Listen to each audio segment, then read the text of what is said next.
The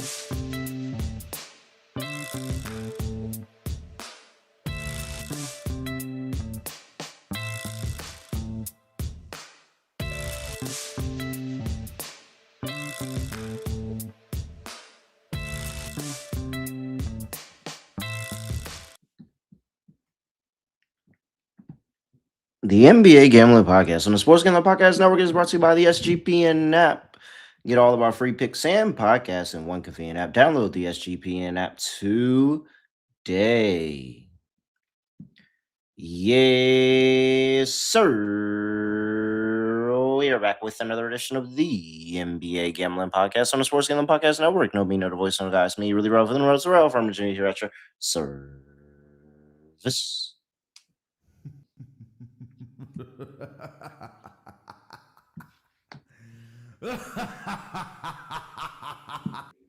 Well, I have to say,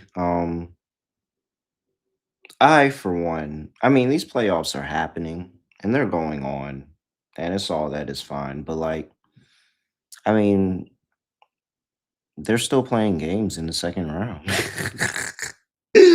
What do you mean they're still playing games in the second round? What do you mean we're still in the second round? We're not in the conference finals yet. Oh, I mean, I just everybody can't be blessed to already have a spot in the conference finals. The Oklahoma City Thunder and oh yeah, the New York Knicks, of course, have a spot in the conference finals. But like everybody else can't be as blessed to have that happen for them already. But however, we're here to talk about the other teams that are still in the second round of the NBA playoffs. I got Lonte Smith here with me. Lonte, what's going on? Good, man. Decent day outside. Don't have basketball today, which sucks, but we got two games tomorrow, so I'm looking forward to it. Uh, excuse me. There is basketball on today. It may not be NBA basketball, but there is basketball that is on today. Hoops never stops, and we've got two games in the W. Minnesota Lynx, Dallas Swings, New York Liberty, Portland Fire. That'll be enough to be able to hold the containment until the next time of the NBA playoffs. By the way, go listen to the WNBA Gambling Podcast where I am a smooth 3-0 on my locks to start the season. So nice little tout there. We've got two games to talk about as both of these games have now fallen on the same day rather than a day on, day off, day on, day off. We have 2-1. We'll break it all down. But first, I got to make sure that I talk to the people about Preakness is this week. So make sure you check out the Preakness preview on the Sports Gambling Podcast and claim your free $25 Preakness bet plus a $200 deposit match for new members at nyrabets.com/SGPN25. That's nyrabets.com/SGPN25. All right, let's get into the action. First game on the docket for Friday, May 15th. Oh, Drake's supposed to drop. A little tidbit. Some people knew, some people don't. Some people care, some people don't. Cleveland Cavaliers at home welcoming the Detroit Pistons, where they got a really, really big win on the road in overtime in game 5 of the series. This is now game 6. Crucial must-have game for the Detroit Pistons here. Cavs laying 3.5 at home. 209.5 is the total here, Lonte. Injury report for these two teams. And we have for the Detroit Pistons, Kevin Herter. It has still that questionable tag. Also, Duncan Robinson with the back and Karis LeVert with the heel, all questionable, all probably going to end up playing. Lonte, 3.5 with the Cleveland Cavaliers here. Do they close it out here at home? I don't think so. I think Detroit is gonna push it for a game seven. They've been in this spot before. We saw it last round, but they had to actually win three games in a row. Just one on the road, and technically they just got to win one on the road here, and they'll be back home for a game seven where anything's happen. Anything can happen. But I do think that they are going to respond here. Hopefully they can get Duncan Robinson back, another floor spacer. Last game, I thought they kind of just melted down. Credit to the Cavs, especially Harden. He played extremely well. Max Strus played extremely well. Also, Evan Mobley hit some big shots, but I thought Harden's control of the game's pace, his ability to get into the paint, draw fouls, and then draw two and kick. I thought that was critical down the stretch. Now they, I would say the Detroit Pistons lost the game more than the Cavs won it. Just that complete meltdown, and then they had at the end of the game, I know they probably weren't going to call it, but it was a foul at the end of the game when he went out of bounds after the turnover, where it was tied before it went in overtime. That they probably should have been shooting free throws to win the game, to be honest. But it is what it is. Probably shouldn't be in that spot. I mean, the elephant in the room is Jalen Duren. Hasn't had the best playoffs. Has to be better. And I think he. I don't know. Maybe you got to just go with more B-ball Paul. Paul Reed's been great in the fourth quarter and overtime. In the fourth quarter overtime, he was great. I think I saw somewhere where Jalen Duren had played in this series had played like over 100 minutes and got 39 points, and Paul Reed's played like 36 or 39 and has 36 points, something like that. So that's uncalled for, especially for a guy who's probably all NBA this year in line for a lot of money. He just has to be better, and he's not rebounding the ball well. Just I think the physicality of Jared Allen and Evan Mobley is kind of getting to him, and that's saying a lot because those two guys aren't really physical like that. Um, but yeah, I mean, Cade's doing what he has to do. It's just he got to get some other help. Tobias had a off game, I would say, but he's been doing all he can to keep them afloat. So I don't blame him at all. They just got to be better. I just thought that they were the better team. Just kind of blew the game late, and that has a lot to do with Cade shouldering the load and him being more tired at the end of the game. So I like the Pistons to come back and win the game. Obviously, cover the spread. So I want to go with the Pistons plus 3.5. Yeah, I thought that this was going to be a very much a home team is really figuring it out series at this point.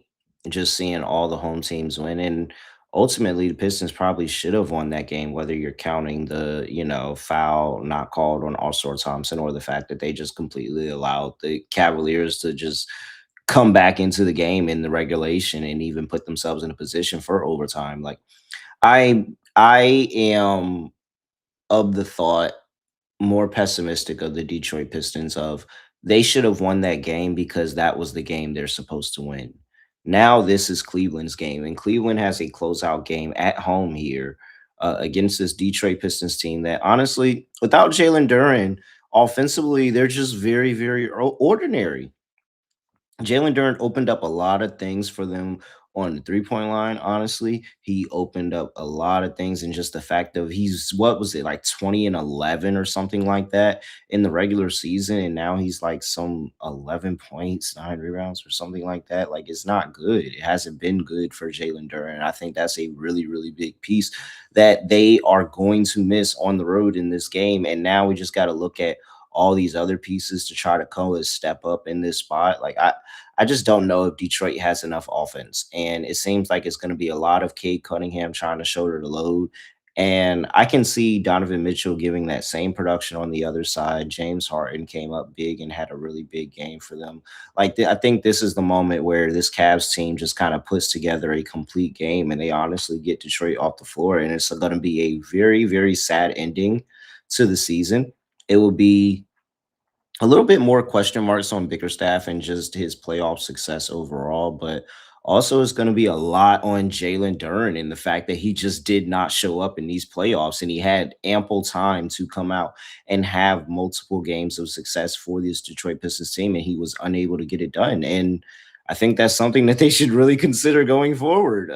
It's really, really hard to negate how completely missing Jalen Duren has gone over the course of these playoffs. Like, I just think that that's something that's going to come up big and it's going to bite them in the butt. And I think it's going to bite them here where, all right, Cavs find their way to a conference final game when nobody really believed in them so much. So, yeah, I'm gonna take the Cavs here. Later 3.5. I think the series is over. I think Detroit really, really need to win the game. And the fact that they did not win the game, now they're gonna go into this one and be like, oh, well, if we had won that one, we'd be having a chance for a game 7 instead. It's 1-3 Cancun. So I'm out on Detroit.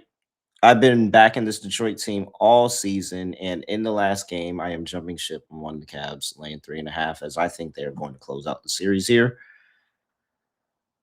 209.5 is the total, Lonte. I think it's going to be a defensive war. And plus, I honestly don't trust the Detroit Pistons to score too much. And the Cavs can be inconsistent. So I'm perfectly fine with taking under 209.5 here.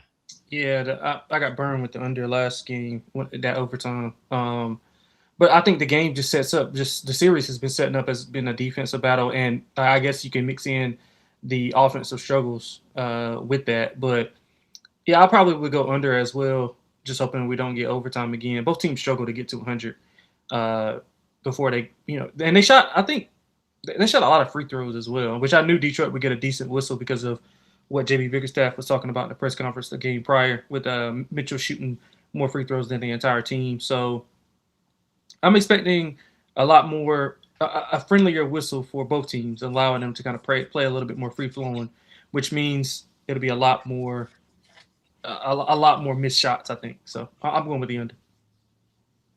All right. Let's see here. Player props.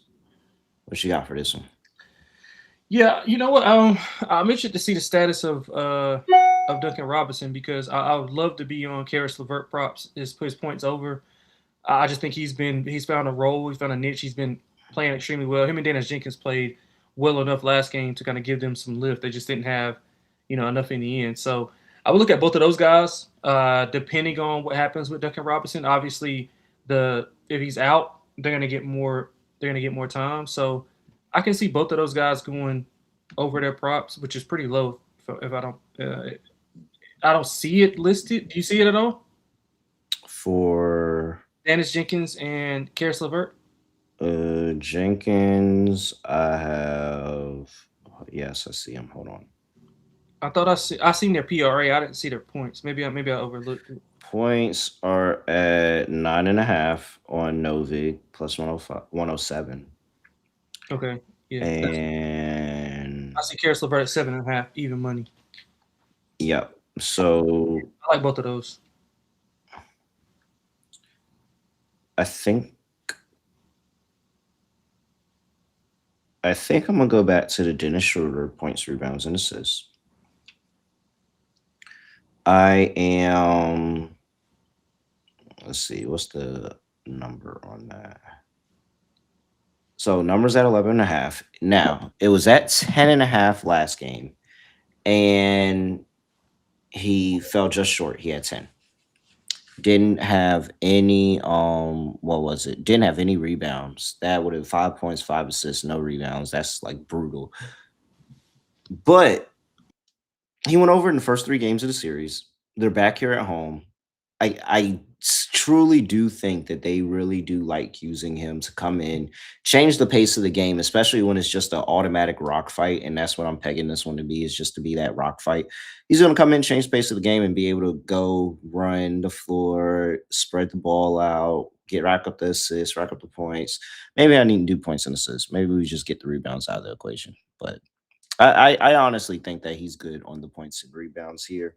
Points and assists are at 9.5. I think that's fine too. But I think Dennis Schroeder go out there, fill up the stat sheet a little bit, comes in as a nice change of pace guard for them. What else? What else? What else we got, Lonte? I'm looking at Jared Allen. I'm looking at his points and rebounds. Mm. Yeah, I think he found something after that lackluster first the start to the season. I mean to the season to the series. He had 2 He had 2 points, 3 rebounds in that first game. He had 9 points and 5 rebounds in game 5. So Mm-hmm. I really think that he's more so in the middle because if you look at the 16 and 10, 18 and 4, 22 and 7, I really think he's somewhere in the middle of that. So if we can get him to get 14 and 11, 14 and 12, because if if Durant is going to keep playing like this, the boards are going to be there for the taking. So maybe if you want to take his rebounds over or not, but I like his points and rebounds. His points and rebounds is intriguing to me. That number is at 19.5. So if we can get 15 and 5 will get us there. 14 and 6. Like it's plenty of ways to get there, and I think you can do that. Paul Reed's at 5.5 points. Yeah, give me over. Coming Yeah. coming off games of 10, 15, and 11. I mean, off of sheer fact. And you have to really, really give kudos to Bickerstaff in saying that, okay, I know Duran is probably going to be like, in this season, all NBA, had an all-star nod, but he sucked. And I don't feel bad for going to Paul Reed. He went to Paul Reed in the most crucial moments of the game. Honestly. Like those were some very, very crucial moments of the game that they ended up losing. And he went to Paul Reed. And Paul Reed was playing well. So like I think that Paul Reed has ample opportunity to go over 5.5 points here with the amount of playing time he's going to get and how consistent he has been. What else? Anything else here, Lonte? No, I think that's all that I had. Let me just go ahead and give out a Donovan Mitchell prop. I'll be the one. I'll be that guy. I'll be that guy. Donovan Mitchell over 26.5 points. He's been over this in 3 of the 5 games this series. He's been over this in both of the games at home. He's had 35 and 43 in the 2 games at home here. And so the confidence is there. He's consistently going out there and shooting the ball and scoring the ball. And so why would I not go with him? We've had, James Harden come and save the day. This is Donovan Mitchell coming here to save the day, put his cape on and close the series out. I'll take Donovan Mitchell over 26.5 points. Whoop. Excuse me. Whoa. All right. Before we get to the next game on the slate, gotta talk to the people about Brocco Casino and Sportsbook. Tons of great ways to get in on the action with Brocco. They got you covered for all the major offerings, over 100,000 sports markets a month. Brocco's available in a ton of states. Wednesdays are for blackjack. Play blackjack on Wednesdays and get 50% of your losses back. Depositing and withdrawing is very easy. Money in, money out. Lightning fast. And hey, use your bank, Apple Pay, or even cryptocurrency to deposit. By the way, just letting you know, in case you didn't, tonight, Thursday, they got an MLB play and get. Play $25 on MLB and get $10 in bonus picks. But if you're listening to this on Friday before the games, then you have an NBA play and get tonight. Play $25 on NBA and get $15 in bonus picks. That's for Friday, May 15th. Make sure you go check that out over there at Brocco. Get free $5 and a purchase match up to $100 at Brocco using promo code SGPN. That's Brocco, BRACCO, promo code SGPN. We're also brought to you by Kalshi, a real money prediction market legal in a ton of states. And Kalshi has a ton of different trading options for your favorite sports, NBA, WNBA, MLB, all of that. And hey, I'm letting you know right now, new Kalshi customers get $10 when they use that promo code SGPN. That's Kalshi, KALSHI, promo code SGPN. All right, let's check out the next game in the slate. San Antonio is 1 game away from the conference finals and a date with the Oklahoma City Thunder. They are on the road going to play the Minnesota Timberwolves. San Antonio's laying 4.5. 218.5 is the total in this game. Injury report for these two teams, and you have nothing, nobody, nothing of significance. Everybody is off the injury report for these games. All right. Do we get a game 7, Lonte, or is San Antonio on their way to a date for however many games with the Oklahoma City Thunder? Yeah, I think it's over. I like the Spurs in the game. I feel like the series probably should have been over. Probably maybe like a game ago if they blew a lead and then they had the Wemby injection and then they blew that lead. So I think the main thing with San Antonio is complacency. We've seen it in every game. I think 1 game they kind of didn't have it, but the other games they were pretty dominant and they allowed Timberwolves to come back in it. Even in the last game that they won, they got up big with the Wemby first quarter, and the Timberwolves kind of clawed back in it. They took the lead, I think, for once, and then the Spurs had to revamp the situation. I mean, they're a game plan and kind of go out and execute a little bit on a higher level. So that got them there. And outside of a few stretches, I think the Spurs have been like really good.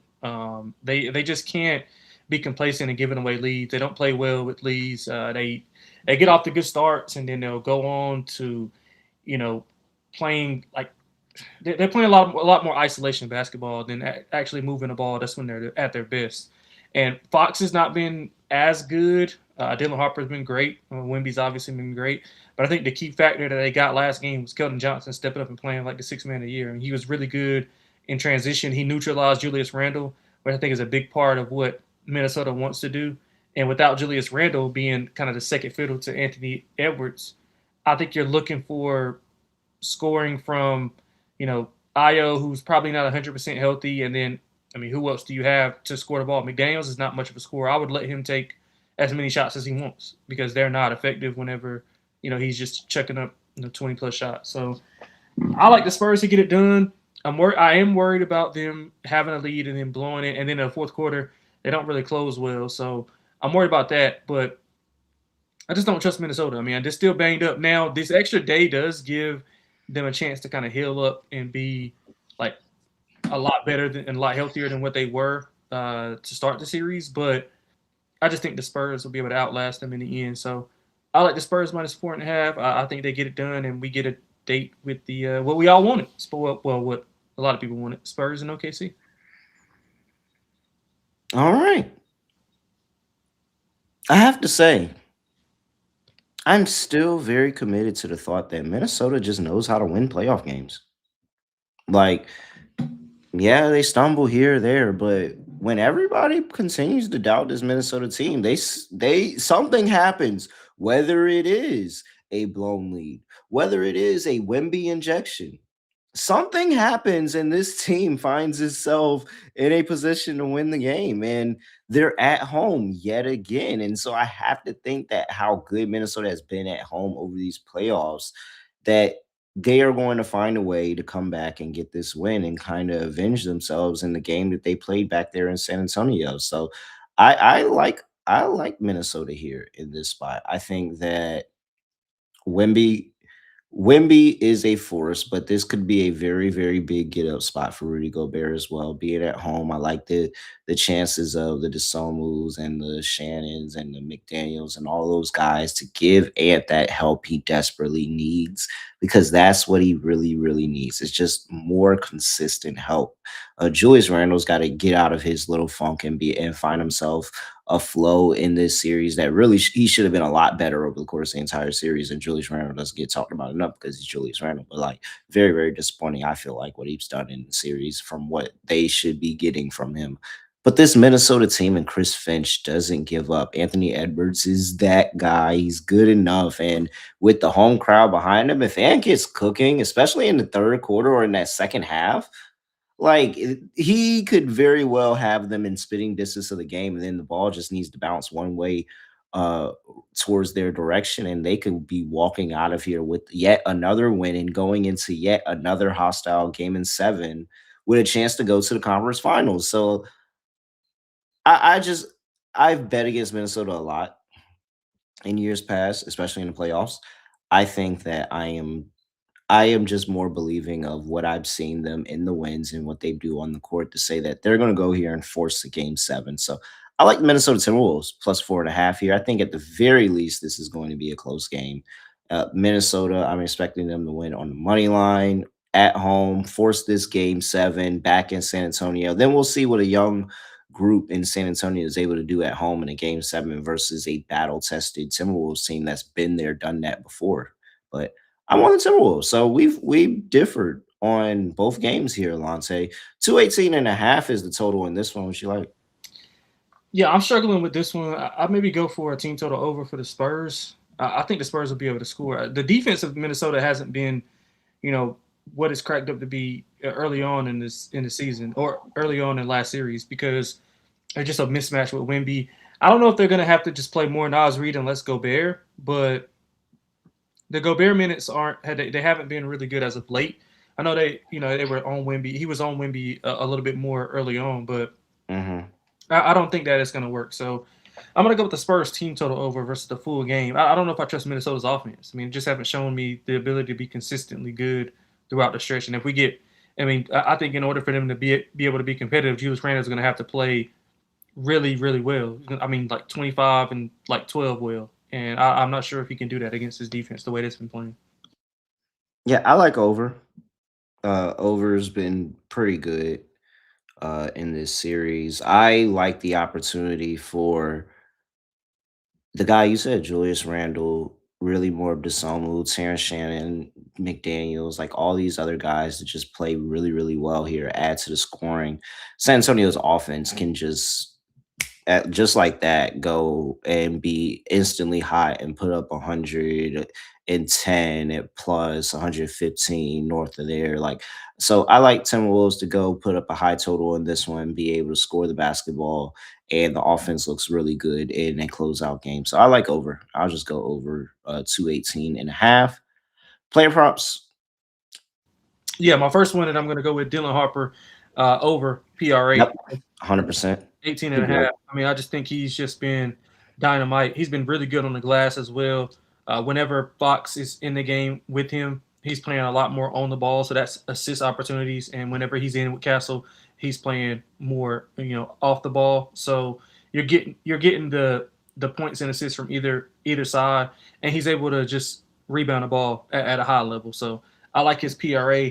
I'm looking at Wemby to have a strong game in a closeout game opportunity to shut things down. I'm going PR higher for him. That will be at total. That would be a 40 and a half. Big number, but I expect Wimby to have 15 plus boards, maybe even a 30, maybe even a 30 piece. But those two guys I really like on that side. As for the Minnesota side, I'm gonna go with Io to have a big game. 13 and a half even money. I just think it's prime for him to it's set up for him to have a good game. If he doesn't, they're in big trouble. So he has to play well.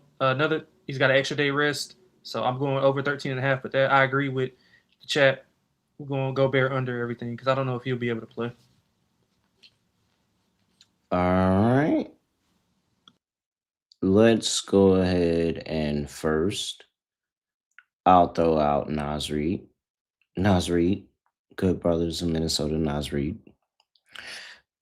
I will take Nasri to go over 12 and a half points. He has 12 in the last game. He had 15 to 18 the game before that. He's really started to kind of wake up a little bit more up the scoring, understanding that, hey, they really do need his role, especially coming off the bench and the non-Wemby winners and just dominating the post and interior and being able to add. So I think that they will do very good there. Over for Nas Reed, over for Anthony Edwards.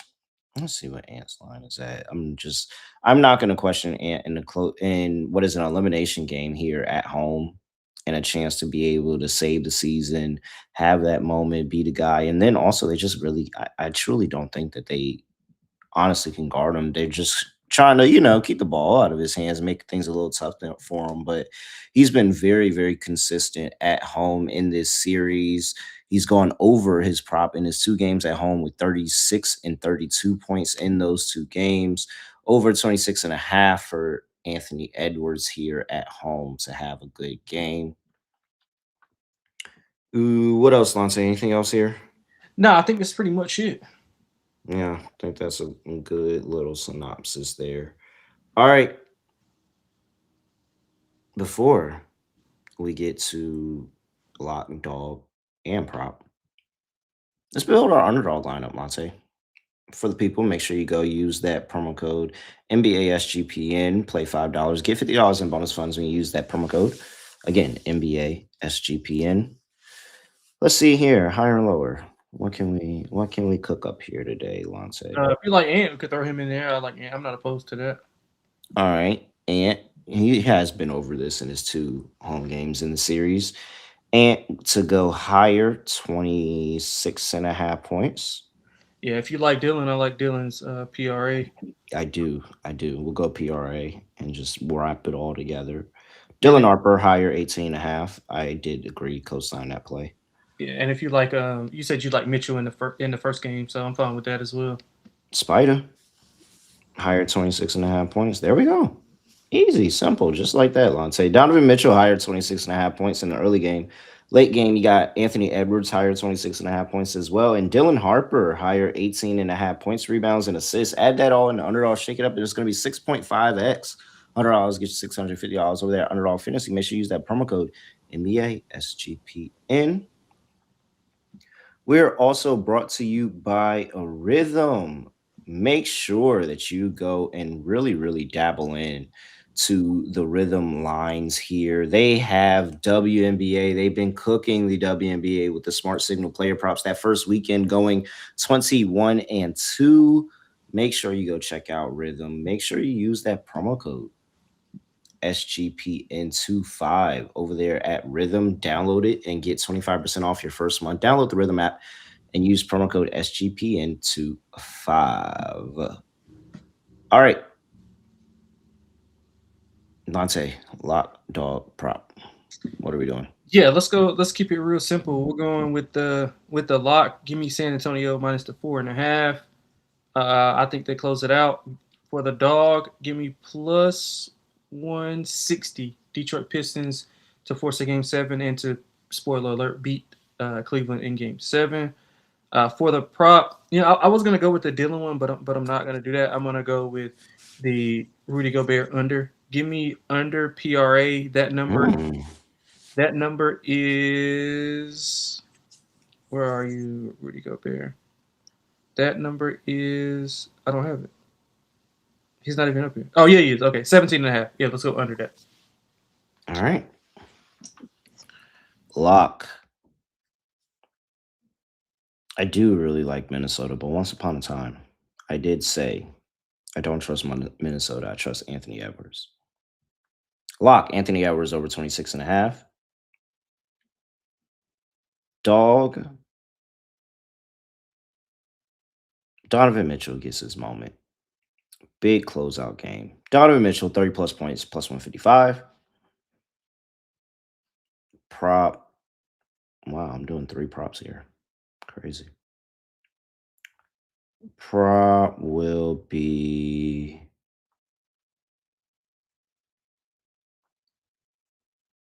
Yeah, I do really like the. Yeah, it's Minnesota. Nas Reed. Good loyal fans of Minnesota. Nas Reed to you all. Nas Reed over 12.5 points. All right. Lonte, anything else for people before we get up out of here? No, I think that's it. I think we're gonna have 2 good games on Friday to close the weekend. Well, actually, not close the weekend because it'll be a game 7 on Sunday. So yeah. All right. He's at XX Lonte, XX on X. I'm at really real __. Make sure you give us a follow at SGPN NBA, youtube.com/NBA Gambling Podcast. And hey, 5-star rating and review wherever you get your podcast. And with that, that is it. I have nothing else to say, nothing else to do. No other way of ending the podcast. Just going to like this. We are out of here.